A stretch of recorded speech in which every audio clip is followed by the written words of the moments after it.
Nope, nothing out of the ordinary here. Just punching dudes with a big old golem arm, stealing their money, and just generally being cooler than everyone else. It's a rare time when I get to use this expression, but this is one of those times where I literally get to punch down. Ugh, I apologize for that. Let's get started.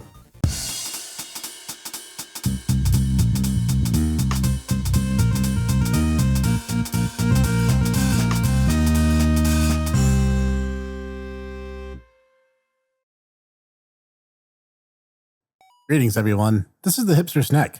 Today's bit of N-D-X-Cellence is one that I've been looking forward to covering, as it's a game that I found back when it was pretty fresh on Steam back in 2016. I got it, started playing it, couldn't stop until I had punched my way through every single pirate and beat it. And then I've subsequently been unable to shut up about it, because I love Khimera, Destroy All Monster Girls, a lot. It's pretty much the culmination of anything and everything I love in my retro-styled indie game platformer experience. Monster Girls! I mean, a really robust set of mechanics that expands as you complete each level. Tons of secrets to uncover, really creative bosses and level designs.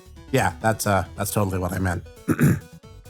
Let's begin good and proper with the story. Said story opens on Morgana, an island in the Mediterranean that also happens to be home to various monsters and the odd human, like the professor. When the island is suddenly rushed by a band of pirates known as the Sea Spiders, the human professor, after some coaxing from local Dullahan, and as an aside, mad props for obscure Celtic monster choice there, game dev, opts to enlist his newest creation to help. Enter Chelsea, human, Oni, harpy, golem hybrid ready to punch out the bad guys in this quirky, colorful world of platforming and humorous writing. In order to do so, we must traverse the world map and hunt down the bad guys Mega Man style, and steal their powers in order to grow stronger. I mean, a little more DNA splicing can't possibly hurt at this point, right? Right?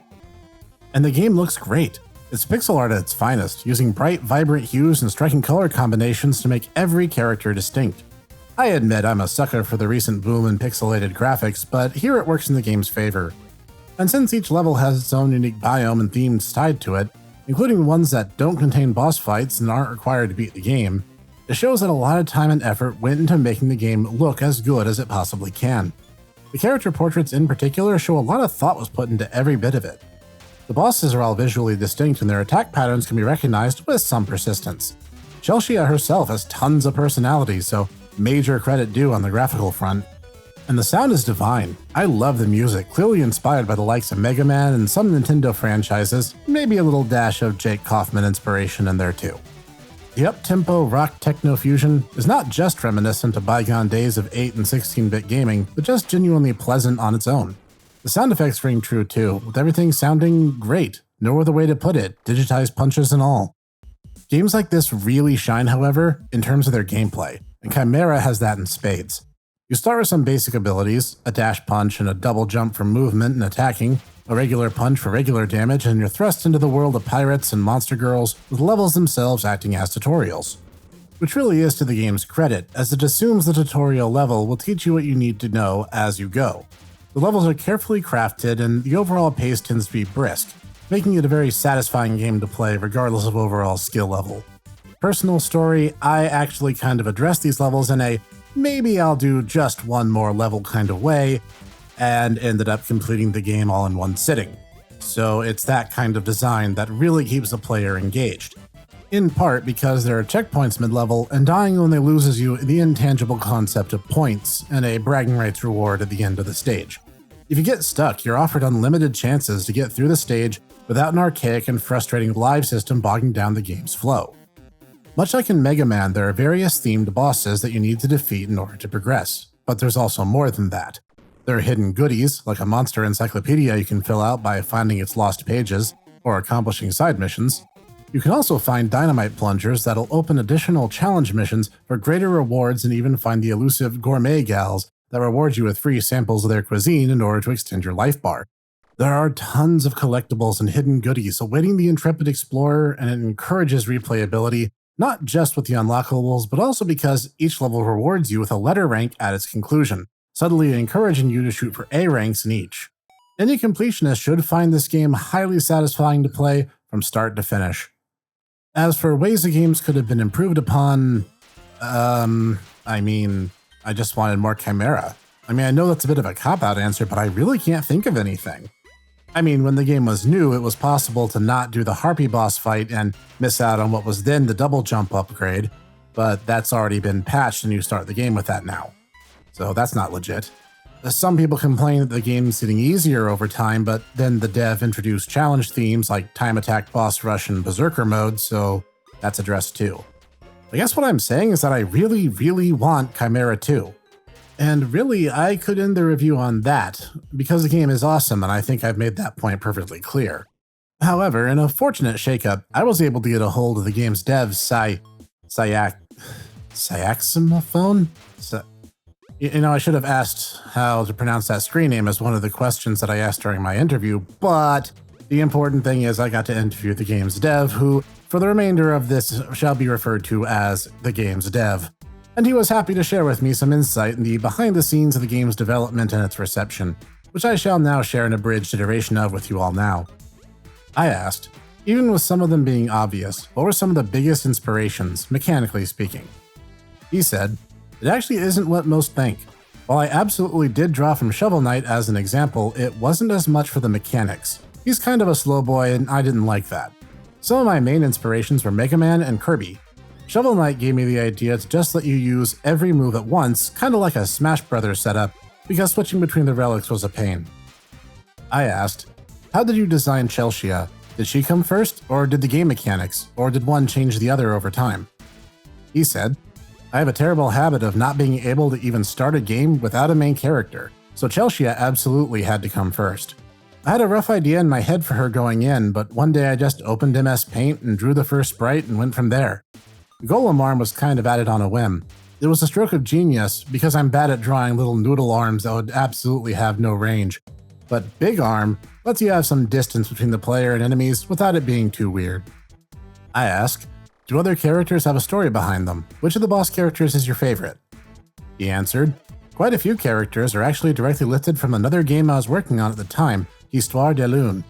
Bernadette, Estelia, and Base Pirates were all from this project. It was cancelled for being really not fun, which also led me to completely rethinking movement for Khimera because HDL was an absolute slog at times. My favorite boss is probably Amelia or Mimi. I ask, did the recent interest in monster girls in anime and manga influence their designs any? The dev, after my own heart, responds, absolutely. Amelia pretty closely follows the common harpy design a lot of the mangas use, but I tried to look at what was common and then tried to do something different. I ask, what were some of the biggest challenges in designing Khimera? The dev responds, that's difficult to say. To be honest, everything kind of just came together. I guess trying to think of moves for all the bosses was a bit tough. And I think even now there's still a bit of usefulness balance between the different boss items. I ask, what were the positive reviews like? The negative? He responds, I was surprised I even got any. I just put it on Steam mostly so people wouldn't have to update the game, but it ended up doing really well. A few people didn't like it, but you can't please everyone. My favorite part was the fan art. I ask, would you do anything different if you could do it all over again? He said, that's hard to say. I'm still pretty satisfied with how the game turned out. I guess I'd remove pit deaths and just have Chelsea respawn at the last screen transition. The only reason I haven't done so already is because people got mad about me nerfing the difficulty. I'll let them have this battle, but they won't be able to stop me for Khimera 2. Emphasis his. I ask, speaking of, any word on a sequel? He responds, I'd like to do one day, but after Wargirl. I'm going to have to take a break from large-scale platformers for a while, so it might be a while still. And finally, I ask, anything you want to say to the audience? He then just gave me this gif and refused to explain further, so I had to assume by then the interview was over. And that's that. How was the game overall? It's an amazing indie title that there's literally no excuse to not play. Why is that, I hear you ask? Because the game is completely free on Steam, and the link is in the description below. The only money the game's dev has made off of it is a 99-cent DLC costume for Chelsea, and honestly I wish I could throw more at him, but that's because Khimera Destroy All Monster Girls is one of my favorite indie games of all time. Getting to interview its creator, a major highlight and example of why I love bringing these sorts of games to light. It's a positive experience with fantastic comedic writing, solid gameplay, amazing presentation and design, and the most reasonable price tag that you can ask for. Get it, play it, love it. I assure you, I will be patiently awaiting the advent of Khimera 2. If I can just leave a little aside for the game dev here, giant/Oni girl boss fight. That's all I'm asking. This has been the Monster Snek, bringing to you another piece of N-D-X-Cellence. If you liked today's video, you can let me know as such by tapping that conveniently labeled like button. And if you want more like this every week, be sure to tap the subscribe and bell icons too. For updates about upcoming videos, you can follow me on Twitter @HipsterSnek. And if you want to go as far as to fund my battles against the encroaching pirates, you can even become a backer at my Subscribe Star page. All links provided in the description below. Thanks for joining me here, and I hope you continue to do so for more obscure gaming and N-D-X-Cellence. And I'll see you there. Hey everyone, this is the Hipster Snek. I just wanted to bring to everyone's attention that I'm holding a bit of a contest. You see, the channel is rapidly approaching 100 subscribers, which is a milestone I never dreamed I would hit within the first year of the channel's activity. That in mind, I am opening a poll both on my YouTube comment section under the page itself and on the Twitter @HipsterSnek, where you can vote for a game you want me to review for the 100 subscriber special. The only limitation is it has to be something that I have a means of playing, and it can't be something that gets me banned off YouTube for having played it.